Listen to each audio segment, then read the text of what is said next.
They say people never forget how you made them feel. That night at the plaza, I finally understood why. It was our 10th anniversary, and the ballroom glowed with golden chandeliers and mirrored walls that reflected the perfection I had spent a decade curating. The name cards were embossed with gold leaf. The champagne was Dom Perignon. The string quartet played Clair de Lune. I wore the same perfume I did on our wedding day. And Daniel wore the same smug smile he always did when all eyes were on him. 80 guests, all from the city's highest circles, turned their chairs as my husband, my perfect husband, raised his glass and tapped it gently. To love, to family, to 10 incredible years, someone whispered expectantly at the next table. Daniel cleared his throat. Thank you for coming tonight, he began, voice smooth, rehearsed. A decade of marriage is a lifetime of memories, and I think it's time I was honest. His voice dipped. People leaned in, mistaking drama for sentiment. He looked at me and smirked. Victoria, you've disgusted me since our wedding night. A wine glass slipped from someone's hand. There was a gasp. My mother covered her mouth. Someone laughed nervously. Daniel stood tall, reveling in the horror. 10 years I've tolerated this cold, insipid facade, played the role of a loving husband. But tonight, I'm done pretending. He didn't even finish the thought, because I stood up, smoothed the folds of my champagne-colored dress, and turned calmly to the AV technician near the stage. I gave him the nod we had practiced. The lights dimmed. The projector screen behind the band flared to life. The strings stopped mid-phrase, their final note hanging in the air like smoke. What the hell is this? Daniel muttered. His glass trembled slightly in his hand. I didn't answer. I didn't need to. The screen flickered, then cut to black, and in gold serif letters it read, 10 years of happiness. The irony wasn't lost on anyone. A soft melody began, our first dance song. The opening frame showed me in my wedding dress, twirling in slow motion, smiling at a man I thought I loved. And Daniel, staring back, his expression unreadable. The room hushed. I could feel the tension folding in on itself. There were whispers behind me. Is this their wedding video? Is this part of the program? My hands were still at my sides, my jaw steady. I stared at the screen like it wasn't my life playing out in front of 100 frozen stares. Daniel's face turned pale. Victoria, what is this? He asked again, louder this time. I didn't look at him. Instead, I let the next chapter of our carefully constructed lie play out for all to see. What he didn't know, what no one knew, was that this wasn't just a montage, it was an indictment. And we were just getting started. 3 days before the anniversary, I came home early with a migraine. That morning had started like any other. Coffee in the Langford kitchen. Chloe heading off to school. Daniel halfway through some business call with his assistant. I told him I wasn't feeling well, and he barely looked up. Go rest, he mumbled, scrolling through his phone. I returned around noon. The penthouse was unusually quiet, like it was holding its breath. I headed straight to the bedroom, kicked off my heels, and was just about to crawl into bed when I noticed it. Daniel's phone, sitting on the nightstand. Unlocked. Alone. And utterly unlike him. Daniel never left his phone unattended. He carried it like it was fused to his body. I stared at it for a few seconds too long. Then I picked it up. The screen lit up instantly. A new message preview blinked across the top.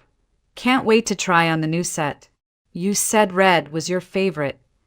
The sender's name read Kitten. My throat closed. I hesitated, and then, with hands that had steadied 1,000 charity galas and boardroom speeches, I unlocked it. Chloe's birthday. Daniel never bothered to change his passcode. The text thread opened into a minefield of betrayal. Photos, messages, voice notes, all of them from Ashley Monroe, his 28-year-old executive assistant. I hate pretending you're just my boss, she wrote. I hate seeing you go home to her. Just 3 more days, Daniel replied in one message. Let her have her anniversary. The second it's over, I'm done playing house. Another message followed. Don't worry about the prenup. My attorney says if I wait until after the anniversary, I can walk away with half. Half. My name. My home. My child's future. I sank onto the edge of the bed, the phone clutched in my hand like it was burning through my skin. The photographs. Daniel and Ashley at the Four Seasons. In his office after hours. One of them in what I recognized as my robe. I didn't cry, not then. I just felt something inside me shift, like a door slamming shut in a house I didn't realize was haunted. The next morning, I met someone for coffee. Not a friend, not a lawyer, a man named Miles Grayson, a former federal investigator turned private detective. We'd met once before, years ago, when he helped my father expose a corporate embezzlement ring. I told him everything, quietly, methodically, like I was reciting someone else's life. He listened without interruption, only nodding now and then. So, what do you want exactly? He asked finally, pen poised over his notepad. I looked him in the eye and said, I want proof. I want timelines. I want photos, locations, conversations, everything. He leaned back, tapping his pen against the table. That'll cost you, he said. Money's not a problem, I replied. This isn't just about divorce. This is about exposure. I want the world to see what he really is. Miles raised an eyebrow. And what's your end goal, Victoria? I stirred my coffee once, twice, and smiled for the first time in 2 days. A celebration he'll never forget. It only took Miles 3 days. 3 days to pull apart the illusion I had spent a decade believing in. He sent the files over in a sleek leather binder. No digital copies, no emails. He knew what he was doing. I opened it in my study, the soft jazz playing in the background suddenly too cheerful, too fake. The first page was a photo. Daniel, 10 years younger, standing outside a failing tech startup in Brooklyn. Beside him, a foreclosure notice taped to the door. That was 3 months before our wedding. The next page showed a timeline. His business collapsed in the spring of that year. 2 weeks later, he started dating me. I flipped to the next section. Phone records, bank statements, social media screenshots. Daniel hadn't just fallen in love with me, he had targeted me. My family name, Langford, opened doors in Manhattan most people didn't even know existed. We didn't just attend the Met Gala, we funded part of it, and Daniel knew that. He didn't pursue me for love. He pursued me for legacy. He introduced himself at a gallery opening my father sponsored, pretending it was a coincidence. He researched my interests, mimicked my values, inserted himself into every space I occupied. Every move was calculated. By the time he proposed, the Langford board was already considering him for a junior position. He played the long game, and I had been the grand prize. One page in the file showed a note Daniel had written to his former college roommate. Marrying Victoria isn't just a win, it's security. Once her father steps down, I'll be in a position to steer the company. She's too soft to notice. I stared at that sentence until the letters blurred. She's too soft to notice. He'd been wrong about a lot of things, but that was his biggest mistake. I closed the binder slowly, my hands cold. It wasn't just betrayal. It was invasion. He had studied me like a blueprint, designed a role, played it flawlessly, but now the script was mine to write. I called Miles back the same evening. I need a favor, I said.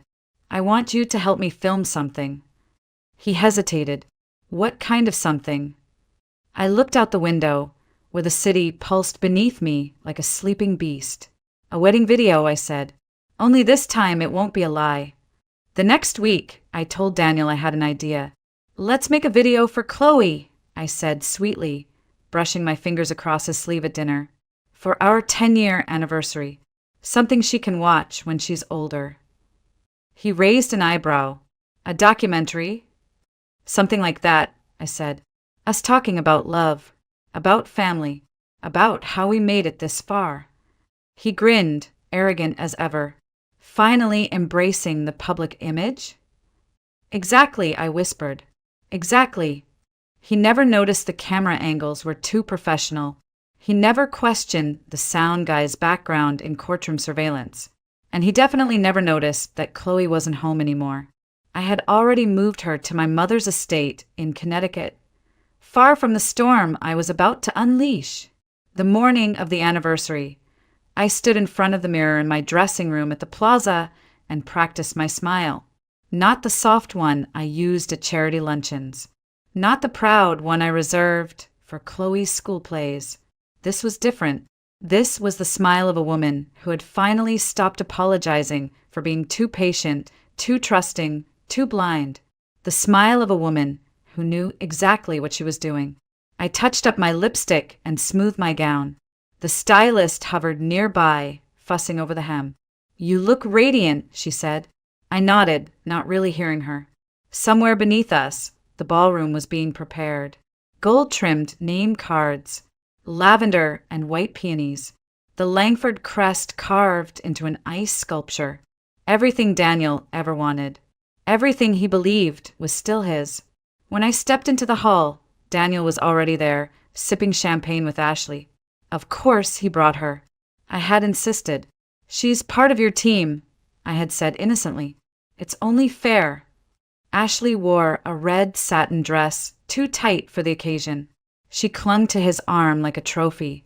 They looked rehearsed, like they had practiced their betrayal. I didn't flinch. I greeted them like a hostess should. "You made it," I said warmly. Ashley blinked. Daniel narrowed his eyes. "You look different," he said slowly. "Lighter," I replied. "It must be the lighting." We made our way to the head table. My parents sat nearby, my mother giving me a searching look. She had noticed the shift. She didn't know everything, but she knew enough to stay quiet. Chloe wasn't there, of course. I had told everyone she was spending the night at her grandparents'. I didn't want her to see what was coming. Not yet. The pianist began to play, and Daniel stood up for his toast, the same one he always delivered, just polished for the occasion. Except this time he couldn't finish it, because the lights dimmed, the projector flared to life, and the video began. Not the sweet montage he expected, but the first crack in the porcelain mask he wore. The guests turned in their chairs. Daniel froze mid-sentence. On screen, he appeared 10 years younger, sitting in a cheap suit, laughing into the camera. "Of course I married her," he said. "You think I'd pass up a Langford?" Laughter. Clinking glasses. A younger Daniel continued. "Her dad's practically a god in Manhattan. She's sweet, naive, the kind of woman who says yes before she asks what she's signing." The room fell silent. Someone gasped.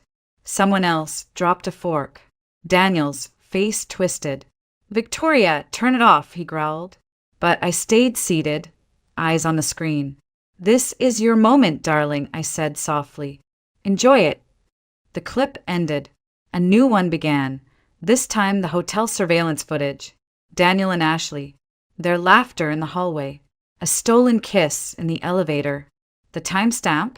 Last Tuesday, hours after he told me he was in D.C. for meetings. His lies weren't just exposed, they were immortalized. He reached for the remote. It wasn't there. Because I had it. Because I controlled everything now. The video cut to black. For a moment, the ballroom was frozen in that strange, echoing silence where shame has nowhere to hide. Then the screen lit up again, this time with a softer tone. A bedroom, dim evening light, and Chloe sitting cross-legged on her bed, holding a stuffed fox in her lap. "Mommy, when is Daddy coming home?" she asked the camera. My voice off-screen gently responded, "He's working late tonight, sweetie." Chloe frowned. "He's always working late. Does he not like being here?" There was no script, no edits, just truth, captured in a moment I had once tried to forget. Gasps rippled through the room. I saw my mother turn away, one hand to her heart. Daniel stared in horror, trapped in his own unraveling. And then the sound of Chloe crying, Soft at first, then breaking into a trembling sob as she whispered, "Did I do something wrong?" The video paused on that frame. Her tear-streaked face. The room was silent except for someone sniffling near the back. Maybe it was Ashley. Maybe it was me. I couldn't tell anymore. Daniel pushed his chair back, chest heaving. "This is disgusting," he barked. "You're using our daughter." "Don't," I said, standing now, voice calm but cutting. "Don't you dare say her name like she's just a prop in your story. She's the only reason I waited this long." He tried to speak, but I raised my hand and the final clip began playing. It was Daniel again, this time in an upscale office, whispering into a phone. "No, she won't see it coming," he said. "Once the paperwork is filed, I'll freeze the accounts. She's too busy playing mommy to notice." I didn't need to narrate anymore. The video was telling the story for me. I walked slowly to the center of the ballroom, stopping just beside him. "You said you married me for legacy," I said. "But what you never understood was that my legacy doesn't come from a name. It comes from knowing when to walk away and when to fight." I reached into my clutch and pulled out a single envelope. Sleek, heavy. I handed it to him without flinching. "These are divorce papers. My lawyers have already secured everything in my name. Your access is gone. The apartment, mine. The accounts, frozen. The firm, they've seen the footage." Daniel looked down at the envelope like it might bite him. "You can't do this," he said, voice barely audible. "You need me." I leaned in just close enough for only him to hear. "You were right about one thing," I whispered. "I was too soft. But softness isn't weakness. It's restraint. And tonight, I've stopped holding back." He sank into his chair, deflated, eyes darting across the room. No one looked at him, not even Ashley, especially not Ashley, who was quietly backing toward the exit, her face white as the table linens. I returned to my seat, lifted my glass. "To truth," I said simply, and drank. I thought the worst had passed, that exposing Daniel in front of our friends, our families, and the board members who once begged him to speak at their summits would be the final crescendo of the symphony of revenge. But I was wrong. The room hadn't fully processed what had just happened when someone stood up. A man I hadn't seen in years. Henry Ashcroft, the chairman of Langford Industries. My father's old friend. Daniel's former mentor. His presence alone turned heads. He'd flown in from Geneva that morning, quiet and unannounced. But it was what he held in his hand that made me freeze. A small leather folio. Langford blue. Gold seal. He cleared his throat. "I wasn't planning to speak tonight," he began, voice steady but sharp. "But seeing that we've all just watched the truth unfold, perhaps it's time we finish what Victoria started." Daniel stiffened. Henry looked right at him. "You didn't just lie to your wife, Daniel. You lied to us, to the company. You signed conflict of interest disclosures, swore up and down that your relationship with Ashley Monroe was professional." He opened the folio. We found a paper trail. Her promotion, her bonus structure, the last-minute transfer of restricted shares. Daniel stood. "You can't accuse me of—" "Sit," Henry snapped, his voice carrying through the room like a gavel. "You're not just being accused. You're being removed." There was a murmur of voices, nervous, shocked. Henry turned to me. "Victoria, your father always said you were the only Langford with both heart and spine. It's time we let you prove it." He placed the folio in front of me. "These are executive control documents. Your name is on them now." My hands didn't tremble. Not this time. I opened the folder and signed. A single, fluid signature. It felt like reclaiming a part of myself I hadn't realized I'd lost. Daniel was still frozen beside a seat. I looked at him and said, "Only, we're done here." But the night wasn't finished with him, because just as the guests began to stir, preparing to leave the wreckage behind, a uniformed officer stepped through the side entrance. Another followed, then two more. The guests parted like water. Daniel Langford, One officer said, "We need you to come with us." Daniel laughed, sharp, bitter. For what? A bad marriage. The officer didn't flinch. Fraud, insider trading, misuse of company funds. A second later, they cuffed him right there, in front of everyone he had once manipulated, charmed, and fooled. Ashley gasped. Wait, what? No, this isn't, but no one was listening. Not to her. Not to him. The ballroom emptied slowly, some people whispering, others just walking out in silence. The string quartet never resumed. The ice sculpture began to melt. The celebration had ended, but something else had begun. I stood quietly at the center of it all, feeling the weight of every step that had brought me here.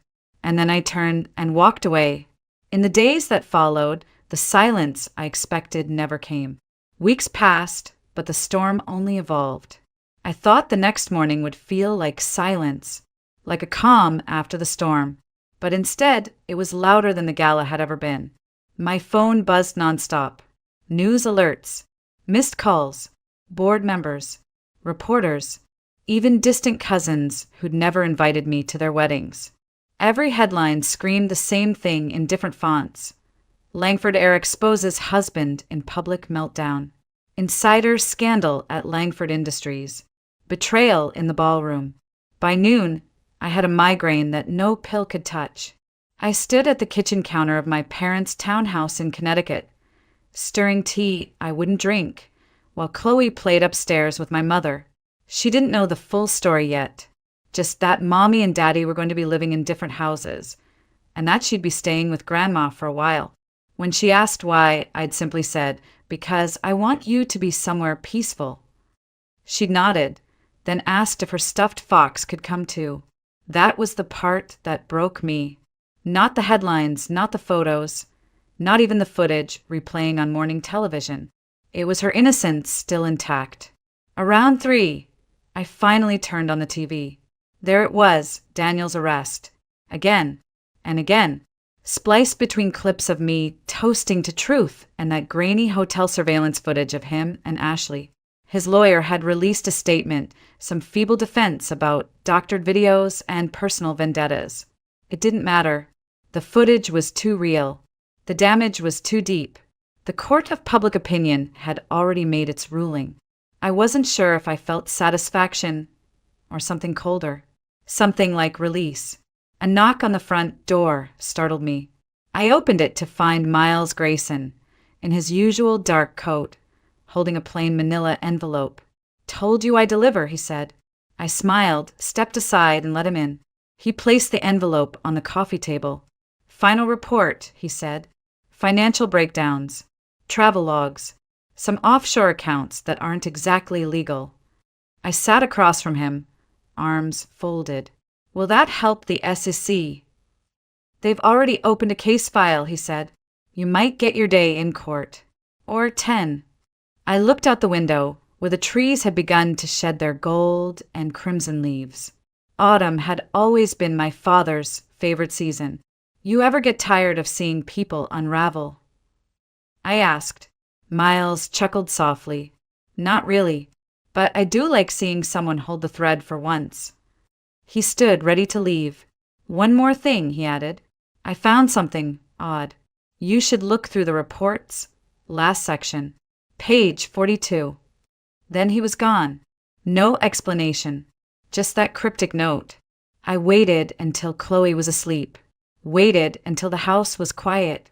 Then I opened the envelope. Flipped past the names, the numbers, the photos, until I found it, page 42. And that's when I saw it, a scanned copy of a letter, dated 2 years before our wedding, written by Daniel, addressed to someone named Lillian Carter.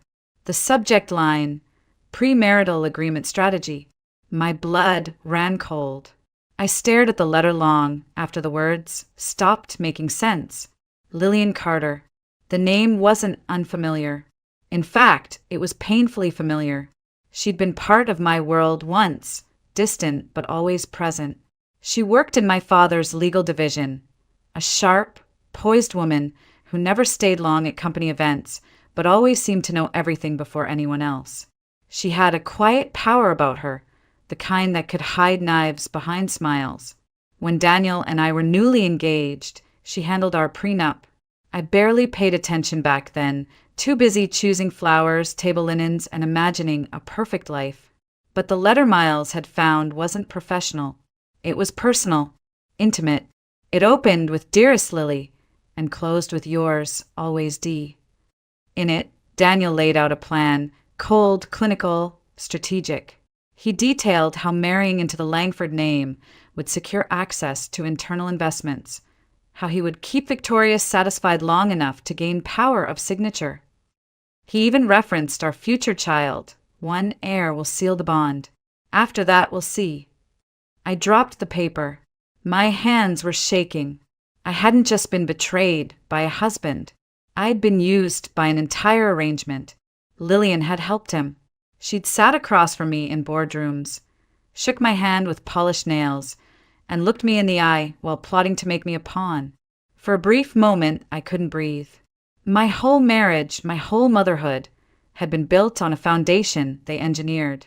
The next morning, I met Miles again, this time in a cafe on the Upper East Side, away from cameras and whispers.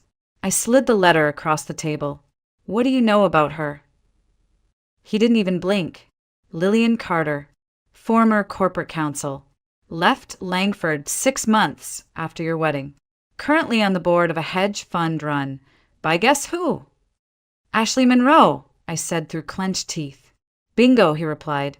Turns out Daniel was never working alone. Ashley was the bait.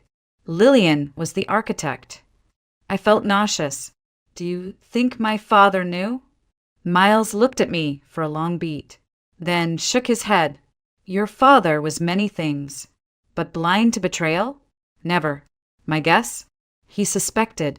That's why he locked down the voting shares before he passed. Why he never fully gave Daniel control." I leaned back in my chair, the noise of the cafe fading beneath the weight of that realization. My father had tried to protect me, but he couldn't stop the storm, only prepare me to face it. I pulled out my phone and opened the Langford board contact list. Lillian's name was still there. I hovered my thumb over her number, then paused. No, not yet. There was one more thing I needed first. I turned to Miles. "Can you find out where she is tonight?" He nodded slowly. "You want a confrontation?" "No," I said. "I want an audience. Somewhere public. Somewhere she won't be able to run." My voice didn't waver this time.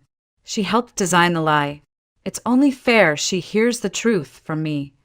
It took less than 48 hours for the perfect opportunity to find me.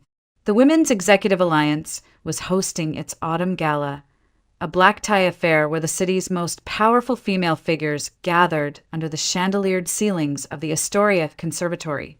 I had always declined the invitation in the past, content to let others take the spotlight while I supported from the shadows. But this year was different. This year I had a reason to shine. I made sure Lillian Carter's name was on the guest list. And not just as a guest. She was listed as a keynote speaker on ethical leadership in corporate law. The irony nearly made me laugh. Miles helped secure me a speaking slot. It wasn't hard. The media frenzy around the Langford scandal had made me something of a symbol. They called me the Phoenix wife in one article, the heiress who fought back in another. I didn't care about the headlines. I cared that Lillian would be there, and that she wouldn't see it coming. The night of the gala, I wore navy silk. Understated, elegant, armored. I arrived late, deliberately, just as the main course was being cleared. Conversations quieted when I walked in. Faces turned. Some nodded with sympathy, others with curiosity.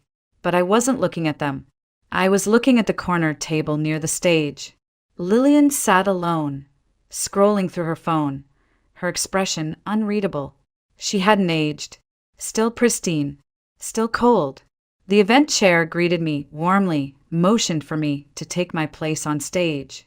I walked slowly, confidently, each heel click against the marble floor, a quiet declaration. Lillian finally looked up. Our eyes met. Just for a second. Just long enough. She blinked, straightened her spine, but I had already won. I took the podium. "Good evening," I began, voice steady. "When I was first asked to speak tonight, I wasn't sure I belonged here. After all, for years I let other people shape my narrative, my career, my marriage, my silence. But recent events have taught me something. That being a woman in power doesn't just mean holding a title. It means holding your ground, especially when the ground beneath you is designed to collapse." Lillian's fork paused midair. The room held its breath. I was married to a man who promised forever, while planning my undoing before we even exchanged vows. He didn't act alone. He had help. Legal help. Trusted help. My voice sharpened. But you see, the thing about trust is it's louder when it breaks. And in my case, it broke so loudly the entire city heard. There was a murmur of understanding, a shifting of weight. Lillian's face was pale now. She reached for her glass with a hand that trembled slightly. I looked straight at her. To those who sit beside us and plan our downfall, to those who write our names in contracts while erasing our dignity, we see you now. And seeing is the first step to justice. I closed the speech with a soft thank you. The applause that followed wasn't thunderous. It was sharp, controlled, precise, like a verdict. I didn't linger after the speech. I didn't need to. The silence on Lillian's face spoke volumes. The gala went on around her, but she never approached me, never said a word, just sat there, brittle behind a glass of untouched wine. I left the conservatory without looking back, stepped into the cool night air, and finally exhaled. The next morning, I received a call from James, my father's former attorney. "There's something I need to show you," he said, his voice unusually tight. "Something your father left behind." My stomach clenched. Left behind where? In the vault, the one under his old office at Langford. I hadn't been there since the funeral. Not since the board swept in and Daniel pretended to mourn while quietly lobbying for control. But now I had the keys. And I wasn't just walking into that office as a daughter. I was walking in as the CEO. The vault was colder than I remembered. Steel walls, dust-covered shelves. James led me to a safety deposit drawer labeled only with a single initial. V. Inside was a small leather box. And within it an envelope, sealed, dated 6 months before my wedding. The handwriting was unmistakably my father's. "Victoria, if you're reading this," then something I feared has come to pass. I suspected Daniel wasn't who he claimed to be. I didn't know how deep the manipulation went, but I saw enough. Enough to take precautions. Enough to prepare you. You'll find attached 2 things. 1, the full breakdown of the prenuptial agreement I rewrote, one you never signed, but he did. It voids his claims to your inheritance. And 2, the name of the person who helped me uncover his plans. I paused, heart pounding. Inside the envelope was a document, folded with surgical precision. The prenup, ironclad, clear as day, and stapled to the back, a business card. Miles Grayson, Private Investigations. I laughed, out loud, alone in that vault. "You old fox," I whispered. "You knew." It hadn't been coincidence that Miles found his way to me. My father had sent him, years ago, had left behind a trail of protection disguised as distance. I blinked back tears. All this time, I thought I'd been walking into the fire alone. But my father had already laid the escape route in stone. As I drove home, I thought of Chloe, of the woman I was becoming for her, of the legacy I wanted her to inherit, not money, not property, but the unshakable belief that dignity was worth fighting for, and that silence wasn't the same as strength.